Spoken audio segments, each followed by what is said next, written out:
So today we'll be looking at the pre-flight and flight for precautionary search and landing. So the aim of this brief is to learn how to safely locate, correctly inspect and carry out a simulated power-assisted landing into a suitable field or unused ALA. So in this lesson, we've got power. So unlike in a PFL scenario, we can use that to assist us in the procedure and carry out a power-assisted landing into a suitable field. So motivation behind today's lesson is make sure you use good command decision making and decide to do a PSL early on. Many pilots have pressed on, with a low fuel state, they're lost, bad weather, hoping things will get better, but things get worse. So airplane, let's say for the airline pre-flight, we're an Alpha Bravo Charlie type, so it's PA28 Warrior. Fuel, so let's say we've got 120 litres on board. Oil, we've got 7 quarts, which is plenty for this flight. Flight time is 1.3, so a little bit longer flight. ATIS, we've got information uniform and NOTAMs. Check the NOTAMs for the relevant airport. So everything from radius departure will be done entirely by you. You're getting to a stage where you're almost going for your RPL pre-license and RPL flight test, recreational pilot license. So it's important. It gives you good practice, and I want to see how you do it. Training. So I'll demonstrate the first PSL, then I'll hand over controls to you, and then everything from arrival to shutdown will be done by you. So application. So let's paint a scenario. You're running out of fuel. You can't see Bankstown, airport, and end of daylight's approaching. So you've got to do a PSL. One of the threats that exist in this lesson is having unsuitable field. The management technique will be WAS, which we'll talk about, and the anxiety across that will be mislanding. So the error would be poor field selection. So make sure you choose a good, suitable field to land on. So poor field selection. And you use those WAS checks as well. So we'll start off, we'll talk about a field, we'll talk about, I'll ask you a few questions, and then we're going to establish a safe slow configuration. So we've got power 2100 RPM, altitude 1/3 gram to third sky, speed will be 75 knots, and then you're trimmed and balanced as required. Then you're going to be, the height will be about 1,400 feet in the training area. So the elevation 300 feet, and we're adding that 100 feet for a buffer because you normally do 1,000 feet AGL. Then you're going to turn onto your upwind leg. You're going to have a good look at the field, and you're going to time it. So 1, 2, 3. You're going to count out loud, and then once the wing reaches the end of the field, you're going to stop.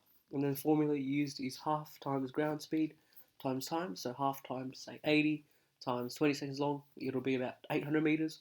Good rule of thumb is 10 seconds is about 400 meters. So you can, and 15 is 600. And then you're going to make a decision. Yes, is it long enough for you to land on? Yes. Then you're going to do reference point, airspeed, field. So that's really important. Reference point, select a position quite close as well, because remember you haven't got great visibility. If it was a low visibility scenario, especially since you're low level, you have to choose a good reference point nearby. And one of the threats is low visibility. The air will be losing sight of field, and the management technique will be using reference point, airspeed, field, and visual contact. And the undesired aircraft state would be disorientation or losing the field. So make sure you do your RAF and maintain visual contact. Then on this leg, we'll do reference point, airspeed, field. Downwind, we'll maintain that 1/3 wing spacing and do our WAS check. So WAS, wind, checking where headwind, overshoots, checking overshoots, undershoots, surface, we want short dry grass, shape, rectangular, slope, you want level surface, size, we've already determined, and surroundings, checking for any trees, any rocks. And another one is we're checking sun. So if you're landing towards the west, then you'll be landing in the sun. So it's better to accept a crosswind than to land in the sun. Then we're going to descend to 500 feet AGL, so they're training about 900 feet, because it's 500 feet over non-populated area. Got that maximum rule, so we'll do 900 feet as a buffer. Then you'll turn reference point airspeed field, turn onto upwind, and have a make sure you're nice and close to the field so you can have a good lookout. You're going to do your WAS checks again, confirm it. Then you can make a decision yes or no. Then you're going to climb to 1,000 feet AGL. And the reason why we do so is we can simulate a normal sort of circuit.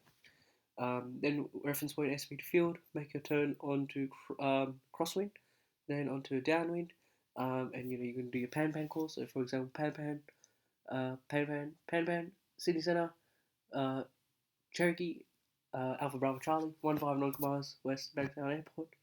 2PB, we're running out of fuel, we'll do a precautionary search and landing, and we'll contact you on the ground. And passenger brief, as you can see, we're running out of fuel, we'll be landing on the field on the left. Please stow all those items, assume the brace position, after we land, exit towards our right, and something will right over the airplane.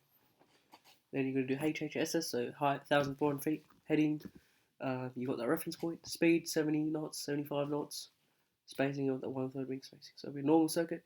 You can extend the downwind as well if you want to approach for your landing. Reference point airspeed field, then you can do a base work cycle of AAA, and the type of landing you're going to do is a short fielder. So you extend that third stage of flaps before reaching final, and then you're going to do a go around. Make sure it's it's a student initiated go around. You must go around yourself. The instructor won't prompt you. It's required knowledge. So what are 2 reasons for PSL? So a reason could be, as I mentioned, so running out of fuel, and could be being lost. So those are 2 reasons. There's quite a few more. So it's just end of daylight, even just a normal operation into a friend's paddock, and the vertical separation from cloud in Class G airspace below 3,000 feet is clear of cloud. So that's good. It means you just need to be clear of cloud for VFR flight. But above 3,000 feet is 1,000 feet above and below. So that's really important. If you fly 1,000 feet, you've got to be 1,000 feet clear of cloud. So competencies, no competencies for this lesson, but a few things I'll be assessing as part of the Part 61 manual standards. So complete checks and coordinates checklist, so make sure you follow the checklist thoroughly. Utilising the preferred Sydney Flight College procedure, so doing the procedure well. Utilising the handing over / taking over procedure as well, and make sure you're really clear on who's your control. So I'll demonstrate the first PSL, then I'll hand over to you. Plus or minus 150 feet altitude maintenance. So maintain an ALAP cycle. Remember, set that power, set the attitude, and if you're trimmed, you will maintain height. And because we've got the threat of low level, the error would be 4 meter.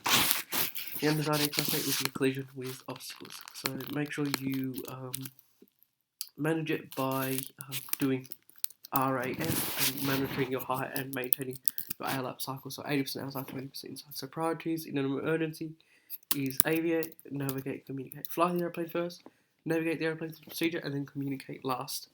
Look out, we're going out to the predetermined field, so it'll be quite busy. So make sure you have a good lookout for traffic. Have a good active listening watch.